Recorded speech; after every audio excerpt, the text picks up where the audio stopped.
Oke, baik. Selamat sore dan shalom semuanya.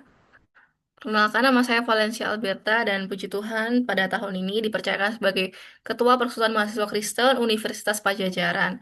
Dan hari ini saya akan membawakan materi ketiga yang mana berjudul Adaptasi di Lingkungan Baru. Sebagaimana pematerian ini untuk mahasiswa baru, jadi sangat relevan untuk teman-teman mahasiswa baru 2025. Oke, mungkin boleh di next.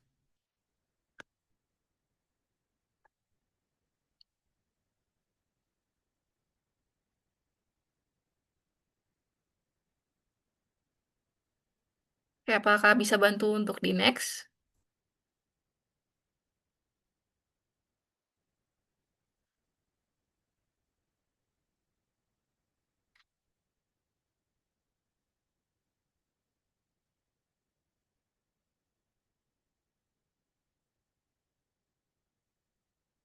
Oke, baik. Jadi karena kita belajar tentang adaptasi di lingkungan baru, maka dari itu kita harus tahu dulu teman penyesuaian individu, kelompok terhadap norma-norma perubahan agar dapat disesuaikan dengan kondisi yang diciptakan dengan tujuan untuk bertahan hidup. Nah, karena kita ini makhluk sosial, jadi sangat penting sekali untuk kita harus beradaptasi pada lingkungan baru. Karena kalau kita nggak beradaptasi, ya kita akan susah gitu untuk menjalankan aktivitas kita dan keseharian kita. Gitu teman-teman. Jadi sebagai mahasiswa baru, sangat penting buat kita belajar mengenal, beradaptasi kepada lingkungan baru kita dan teman-teman kita dan lain sebagainya, gitu teman-teman. Oke, mungkin boleh di next. Kemudian ada jenis-jenis adaptasi ini saya ambil secara umum. Nah, sebenarnya jenis-jenis adaptasi ini tuh ada tiga teman-teman. Yang pertama itu adalah adaptasi morfologi. Ini tuh penyesuaian makhluk hidup lewat perubahan bentuk tubuh atau organ supaya dapat bertahan hidup gitu. Perubahannya itu dapat dilihat langsung. Contohnya seperti paruh burung yang berada sesuai jenis makanannya atau perubahan fisik makhluk hidup dari masa ke masa. Kemudian ada adaptasi fisiologis yang mana merupakan penyesuaian pada fungsi organ tubuh bukan bentuknya. Contohnya ini manusia yang mengeluarkan keringat saat panas atau ikan menyesuaikan fungsi osmoregulasi agar bisa hidup di air asin maupun tawar. Kemudian yang terakhir adalah adaptasi tingkah laku yang mana banyak dari kita yang relevan tentang jenis adaptasi yang terakhir ini, di mana adaptasi tingkah laku ini merupakan penyesuaian makhluk hidup, terutama manusia, melalui perubahan pola perilaku agar dapat membaur, diterima, dan bertahan hidup di lingkungan baru. Gitu, teman-teman. Kayak mungkin boleh di next.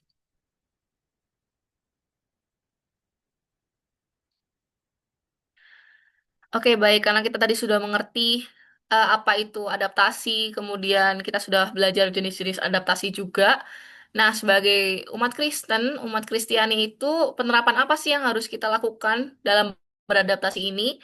Nah, yang pertama itu kita harus tetap menetapkan identitas dalam Kristus, di mana kita ini sudah ditebus oleh darah Kristus, maka dari itu ketika kita beradaptasi, ya beradaptasilah secara bijak dan secara ajaran dan teladan Kristus, begitu teman-teman. Yang mana kita harus menjaga kerendahan hati dan juga bisa saling menghargai satu sama lain, menerapkan kasih di antara kita dalam beradaptasi.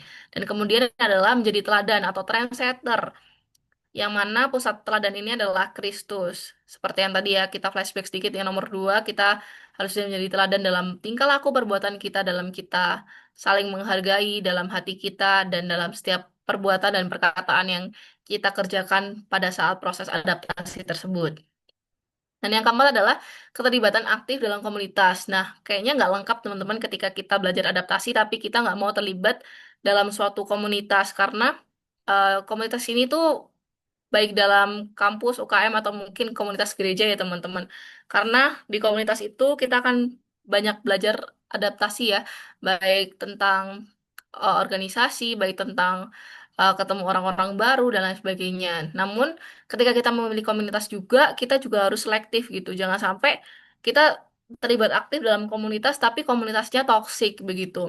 Saya yakin kita semua di sini sudah dewasa ya, teman-teman sudah kuliah dan sudah dewasa, jadi kita mengerti ya mana komunitas yang baik, mana yang komunitas yang menyukakan hati Tuhan dan mana komunitas yang toksik yang harus kita jauhi gitu, yang mana komunitas tersebut nggak malah membuat kita tumbuh, nggak membangun kita, tapi malah membuat kita down dan membuat kita semakin buruk dan jauh dari Tuhan begitu teman-teman. Jadi dalam adaptasi juga kita harus selektif begitu. Kemudian dalam proses adaptasi juga kita harus tetap bertanggung jawab pada diri kita sendiri dan juga pada misi Tuhan gitu dimanapun kita ditempatkan gitu. Oke, boleh next.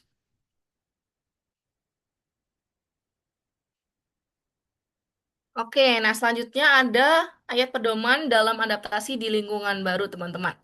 Nah yang pertama ada di Ulangan 31. Nah saya bacakan, kuatkan dan teguhkanlah hatimu, jangan takut dan janganlah gemetar. Sebab Tuhan Allahmu, dialah yang akan berjalan menyertai engkau. Ia tidak akan membiarkan engkau dan tidak meninggalkan engkau. Nah, dalam proses adaptasi ini, saya percaya juga pasti ada sedikitlah rasa khawatir atau mungkin takut pada saat proses adaptasi karena semuanya pasti baru ya. Entah lingkungannya, entah pembelajarannya, aktivitasnya, dan lain sebagainya. Jadi, pasti ada rasa worry lah ya. Namun, kita punya ayat pedoman pada saat kita beradaptasi di mana Tuhan berkata, kuatkan dan teguhkan hatimu, nggak boleh takut karena Tuhan itu adalah Allah yang menyertai kita dimanapun kita berada. Jadi ketika kita ditempatkan di suatu tempat, mungkin bagi kita kurang enak, kurang nyaman, dan susah gitu harus beradaptasi lagi. Susah banget kayaknya buat harus mulai ngobrol dengan orang-orang baru, harus belajar norma etika yang baru. Tapi tenang aja teman-teman, karena Tuhan akan terus menyertai kita dimanapun kita berada dan dimanapun kita berada dan ditempatkan ini ya memang kehendak Tuhan gitu. Bagaimana apa yang kita kerjakan harus apa yang Tuhan mau dan bukan apa yang kita mau gitu teman-teman. Kemudian selanjutnya ada di Roma 12 ayat 2, di mana janganlah kamu menjadi serupa dengan dunia ini, tapi berubahlah oleh pembaruan budimu, sehingga kamu dapat membedakan manakah kehendak Allah, apa yang baik, yang berkenan kepada Allah, dan yang sempurna. Nah, dalam proses adaptasi tadi, kalau misalnya kita udah ada rasa takut, nah kita sudah dikuatkan dari ayat Ulangan 31 ayat 16, nah kita juga harus bisa memilih teman-teman, mana yang baik, mana yang jahat, mana yang berkenan bagi Allah, dan mana yang mendugakan serupa dengan dunia ini, apalagi ketika kita menjadi mahasiswa di Jatinangor yang mana banyak sekali hal-hal yang dinormalisasi, padahal kita nggak boleh menormalisasi hal-hal tersebut, begitu teman-teman. Dan kita harus banyak mendekatkan diri kepada Tuhan gitu, supaya kita tahu nih, mana yang mendukakan hati Tuhan, menyenangkan hati Tuhan, mana yang dosa dan yang enggak. Jangan sampai kita berpikir bahwa dosa ini sifatnya fleksibel. Kalau orang-orang melakukan ini, berarti kita nggak apa-apa lah kan, supaya kita bisa adaptasi, supaya kita dapat diterima. Jangan sampai seperti itu ya teman-teman ya, karena dosa sifatnya solid teman-teman. Jadi kita harus bijak gitu. Dan jangan sampai kita serupa dengan dunia ini. Kita harus banyak-banyak mendekatkan diri kepada Tuhan supaya kita dalam beradaptasi ini kita diberikan lingkungan yang baik, lingkungan yang bisa menjadikan kita bertumbuh semakin serupa dengan Tuhan. Begitu teman-teman. Dan kemudian adalah di Matius 5 ayat 16 di mana ayat ini berkata, demikianlah hendaknya terangmu bercahaya di depan orang supaya mereka melihat perbuatanmu yang baik dan memuliakan Bapamu yang ada di surga. Jadi dimanapun kita ditempatkan, sekalipun mungkin tadi kita ada rasa takut, sekalipun mungkin banyak em, lingkungan-lingkungan yang mungkin apa ya nggak berkenan di hadapan Tuhan, tapi kita harus tetap menunjukkan terang kita gitu teman-teman, di mana kita sudah ditebus oleh Tuhan, jadi kita harus memancarkan terang kita, kita harus bisa menjadi teladan dalam proses adaptasi kita di lingkungan baru dan bisa menjadi contoh gitu bagi sekitar kita. Mungkin sedikit sharing teman-teman dalam proses adaptasi di lingkungan baru ini. Ketiga hal ini saya cukup alami karena saya sendiri merupakan mahasiswa rantau ya teman-teman. Jadi gitu buat adaptasi lagi dari Jawa Timur dan harus ke Jawa Barat begitu. Cuman puji Tuhan, tiga teman ini dalam hidup saya.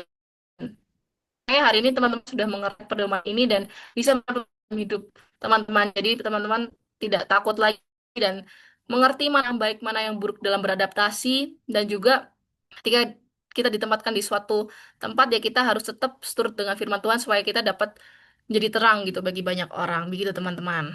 Oke, mungkin boleh di next.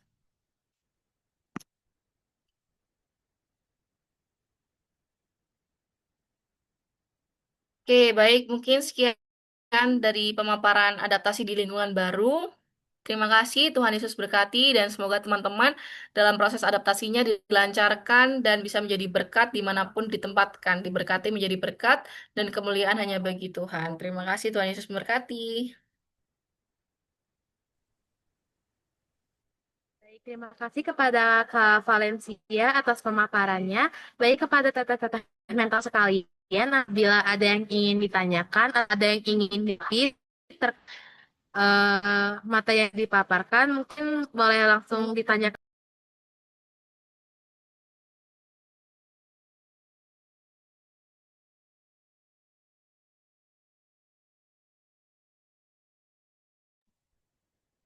apabila pemaparan yang disampaikan sudah cukup, mungkin boleh beri reaksi jempol untuk menandakan bahwa pematerian memang sudah cukup.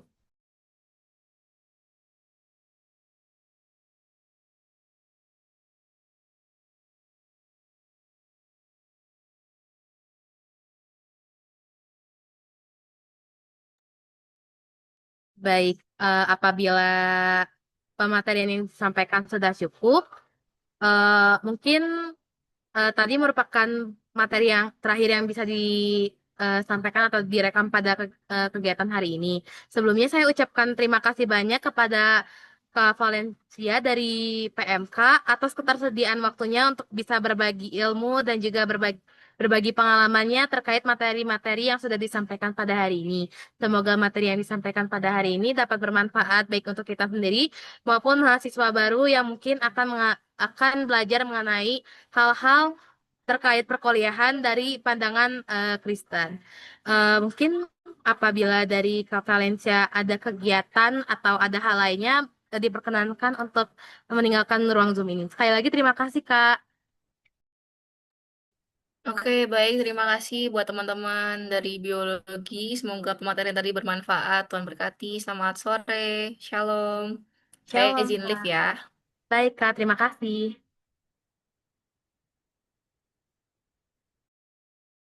Baik, apabila dari mentor-mentor sekalian ada kegiatan atau hal lainnya, diperkenankan untuk meninggalkan Zoom ini. Terima kasih atas ketersediaan waktunya.